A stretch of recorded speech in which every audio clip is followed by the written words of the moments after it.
依照线条指示挂出模型的形体，搁用手慢慢凹出身体各部位。纸模型玩家张义农因为自细汉就爱耍模型，出社会后也透过这项消遣排解工作压力。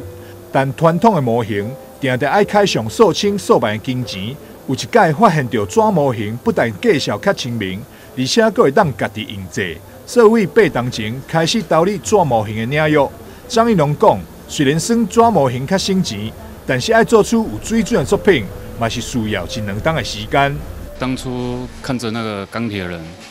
然后就觉得，好像有兴趣嘛，然后，看着人家在做，我想说不然来尝试看看。然后刚开始在做的时候也是失败，然后也是用了2年的时间，才把纸模型慢慢的累积起来，慢慢的做成功。不懂的我就去询问别人，然后看别人怎么做，然后就会去电脑，然后抓一些档案下来，然后就是慢慢的，然后把它所有的一些构造啊，因为做纸模型，它本身就比较麻烦了，然后也比较复杂，也就是说你要有耐心，然后看你要怎么去把你的自己的作品去完成。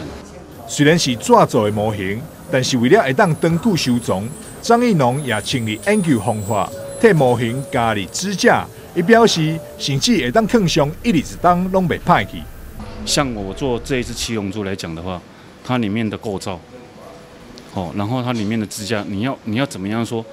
你要把它撑起来，因为纸是很薄的。然后有时候你看纸做了之后，它所呈现的，因为有时候我们放好几年，纸会软掉，因为天气在变，纸也会软掉。只是说我们要里面你要怎么样去做，它的纸模型才会固定，才会放那大概10年啊、20年，它永远都是不会坏掉。张义农的纸模型因为造型团形又够坚固，受到真侪模型玩家的喜爱，纷纷买来收藏。看到家己的作品受到遐尔侪人的介意，也让张义农感觉到真欣慰。目前，伊的作品就伫180咖啡厅展出，伊也欢迎喜爱纸模型的朋友会当前往欣赏。但是文章所为，采访报道。